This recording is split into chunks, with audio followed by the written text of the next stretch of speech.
On the quiet streets of a small town in Ohio, life moved peacefully, following the rhythm of the seasons and the routines of its residents. The Lawrence family had lived there for many years, representing a picture of stability and success. James Lawrence, a 50-year-old successful businessman, was respected throughout the town, known as a strong-willed, confident man, yet always friendly. People often saw him at business meetings and community events, where he easily maintained the image of a devoted father dedicated to both family and business. His son, 25-year-old Mark Lawrence, was well known as a humble yet ambitious young man, and many in the town believed he would one day take over the family business. Mark and his father seemed close. They appeared together at events and gatherings, smiling in the company of mutual friends. Everything pointed to the Lawrences embodying an ideal of mutual understanding and trust. In the spring, Mark brought home his new girlfriend, 23-year-old Marianne Smith, who worked as an assistant to the local veterinarian. She was sweet, charming, and a bit shy, immediately endearing herself to James and the rest of the family. Marianne had that subtle beauty that attracts and lingers. Her smile and light laugh brought warmth and joy into the house, and even James seemed to find a new pleasure in her presence. Initially, James paid attention to Marianne as any gracious host would, welcoming his son's chosen partner as part of the family. But as the months passed, something changed.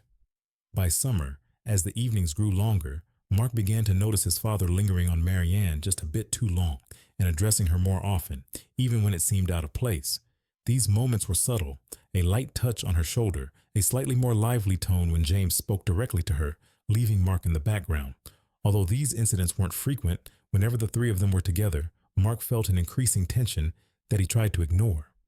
In mid-summer, they went on a family picnic by the lake. Everything seemed normal. Friendly conversations, laughter, fishing. But at one point, when Mark was distracted by a phone call, James and Marianne were left alone by the shore.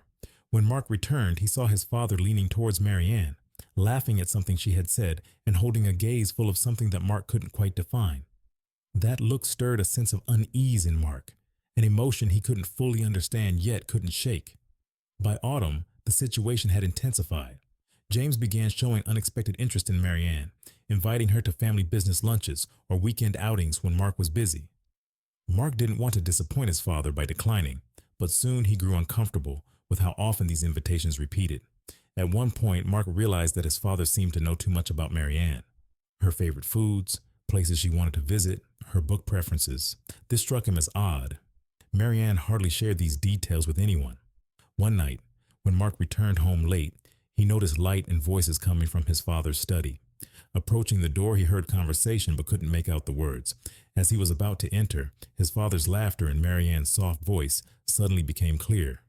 Mark froze for a moment, feeling a dark, unsettling thought creep into his mind, but he brushed it aside, pretending not to notice. These small scenes pieced together like parts of a mosaic. They were nearly invisible to others, but Mark slowly felt his once calm life begin to unravel. James continued to maintain the image of the ideal father and family man, but with each passing day, something in him seemed increasingly insincere to Mark. Now, whenever they were together, Mark caught strange looks from his father, and his own anxiety increasingly poisoned his relationship with Marianne. One evening in early October, during a family dinner, Mark noticed his father smirking at something Marianne had said and holding a look that lingered a bit too long, almost as if it were a challenge. Mark felt his throat go dry. It was difficult to tell if he was seeing what he thought he was or if his own fears were creating illusions. For the first time, he seriously wondered if there was something darker behind it all. Several more months passed, and the Lawrence home, once a symbol of warmth and family, became filled with a barely perceptible tension. Something had changed, not just for Mark, but for everyone who saw how his father, James, grew closer to Marianne. What had started as subtle, almost invisible gestures became much more overt, causing doubt and anxiety to grow ever stronger in Mark. As autumn gave way to winter, it seemed James's persistence only increased. He found more and more reasons to spend time with Marianne, whether for shared lunches, dinners, or work-related meetings, where Marianne, in his view, could gain new experiences. At first, these invitations seemed innocent, but soon they began to raise a cold suspicion in Mark, especially after he learned from friends that Marianne had accompanied his father multiple times without him. As time passed, Mark increasingly felt like an outsider, as if he were merely a witness to a growing closeness between his father and his girlfriend. One night at dinner, he saw James adjusting Marianne's hair and whispering something that made her laugh. It was too intimate, almost demonstrative, and Mark felt his hands clench into fists. His father gave him a look as if it was nothing, but there was a cold, dismissive glint in his eyes that Mark could not forget. Winter arrived, filling the town streets with frigid air. James took advantage of Mark's work commitments, suggesting that he and Marianne visit the family's rural home, supposedly to check on it for the winter. Mark only found out by accident, returning home earlier than usual to discover that his father and Marianne had left together. That night he couldn't settle, feeling that their outing was something far more than just a family visit. He couldn't rid himself of the image of his father and Marianne together, somewhere far from prying eyes.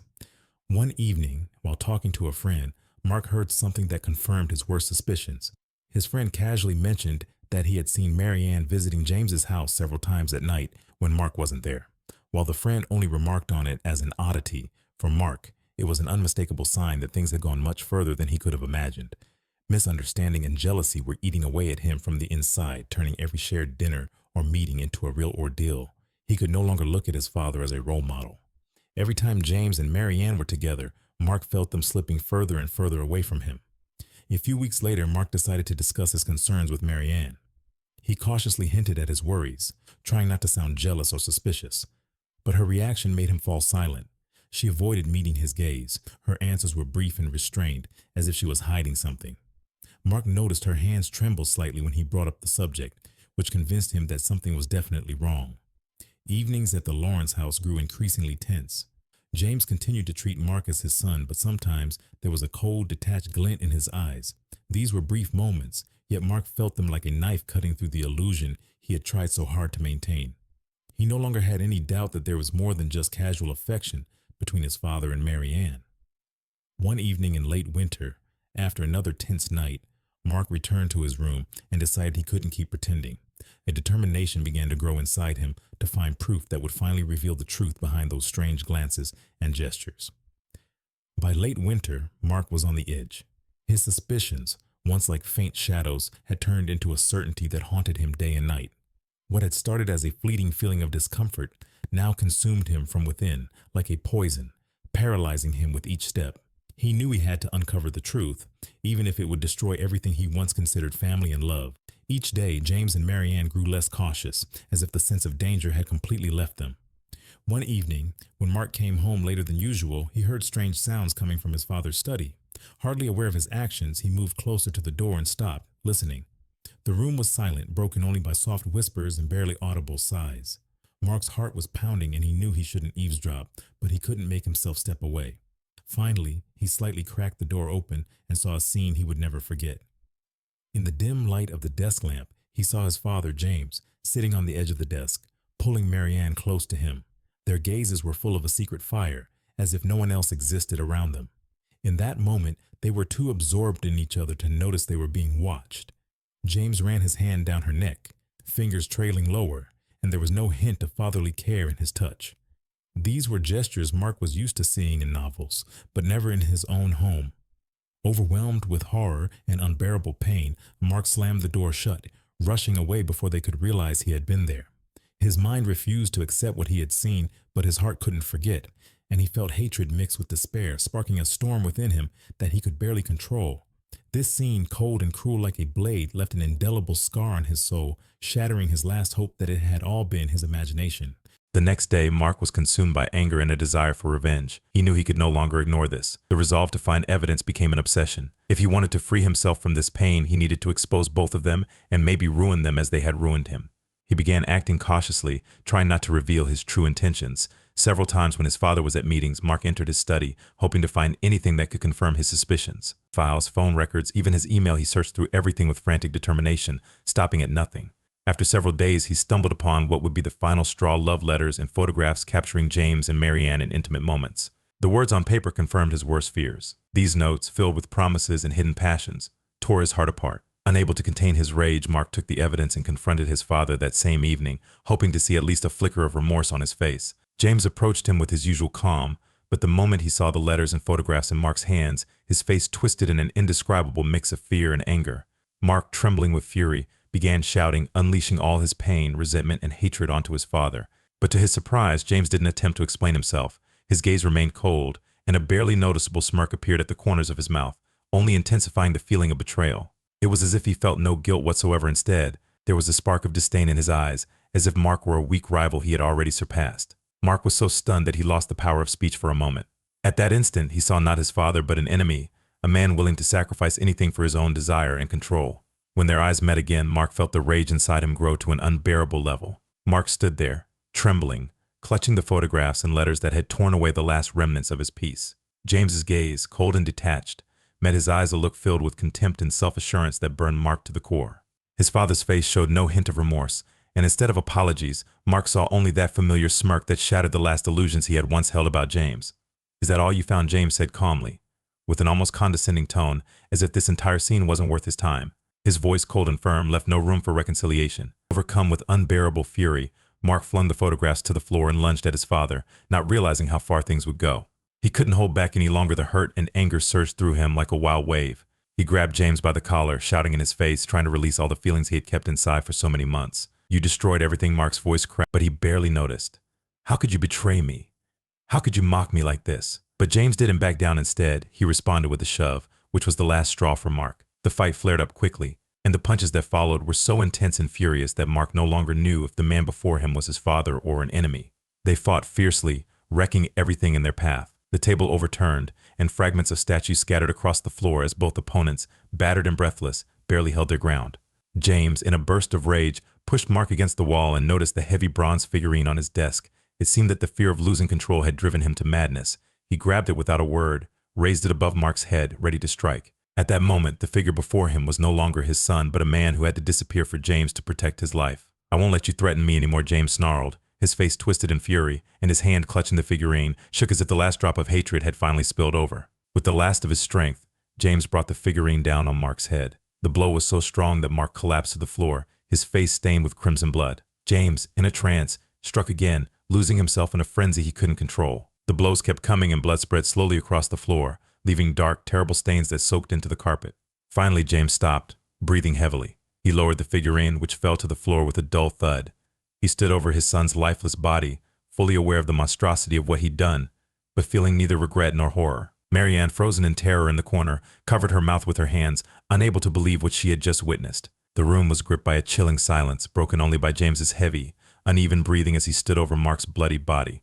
Thick blood trickled slowly onto the light carpet, leaving dark, eerie trails. James didn't move. His face was cold, detached, as if he was looking at something devoid of any value or life. There was no regret or fear in his eyes, only emptiness and satisfied calm. Marianne, frozen against the wall, looked at him in horror, her hand covering her mouth to suppress any sound, realizing that her life might depend on it. A terrifying cold glint sparked in James's eyes when he finally looked away from his son's body. The glint was like steel catching light, something sharp, cruel, and merciless. His gaze fell on Marianne, and she instinctively stepped back, feeling the chill of fear creep to the very tips of her fingers. She was cornered, and when he took a step toward her, it seemed her heart would stop. "You understand that everything's different now, don't you?" James said. His voice was threateningly calm and steady, yet carrying an intense menace. In his eyes, Marianne saw that he was ready to continue his cruelty, regardless of the consequences. That look shattered the last traces of her confidence. "James," her voice trembled, and the words choked in a cloud of fear lodged in her throat. She felt her body betrayingly shake, understanding that the man she once knew and made plans with had become a mortal threat to her. But without a word, James released her hand abruptly and went to the bathroom, leaving bloody footprints behind him, as if stamping the entire room. The water, mixed with traces of Mark's blood, had a faint symbolism. He was ridding himself of his sin as if it were a mere cleansing ritual. The whirlpool of crimson stains faded down the drain, and James found some strange peace in it, as if convincing himself he had done what was necessary. Meanwhile, Marianne understood she needed to act while he was in the bathroom. Shaking all over, she took out her phone and, trying to breathe as quietly as possible, dialed 911. Whispering, her voice full of terror, she gave the operator the address, unable to control the tremor in her voice, and quickly hung up, hiding the phone. The room's silence seemed to press down on her, as if the air itself had thickened, deprived of oxygen. When James returned to the room, all traces of blood were gone from his hands, but sounds of police sirens already filled the air outside. They were faint at first, ominous, and then grew louder, an unstoppable reminder that all secrets come to light. James froze, barely comprehending what was happening, and for a moment his face twisted with a mixture of rage and fear. He glanced at Marianne, a dark suspicion flashing in his eyes. His voice cut through the silence, filled with disdain and barely restrained anger, but Marianne stood her ground. She knew she had done all she could and now waited for the inevitable outcome. Sirens filled the house, their red and blue lights flashing in the windows, casting terrifying shadows on the walls. The door burst open with a crash as the officers stormed in. Their heavy footsteps echoed through the house as they moved, weapons ready, step by step toward the study, following the trail of blood. James stopped, realizing he was surrounded. He cast a final look at Marianne, cold and full of despair, but she stayed where she was, understanding that he had nowhere left to go. The officers stormed into the room, their weapons trained on James, and their expressions made it clear that they would allow no resistance. "Hands up," one of the officers commanded firmly. James glared at them with contempt, but realizing that resistance was futile, he slowly raised his hands. The officers quickly handcuffed him, and he allowed himself to be led out of the house without a trace of remorse. One of the officers approached Mark's body, bent down, and recoiled at the brutality of the murder that stained the walls and furniture. Blood was everywhere on the floor, the carpet, on James's hands, a permanent reminder of his crime.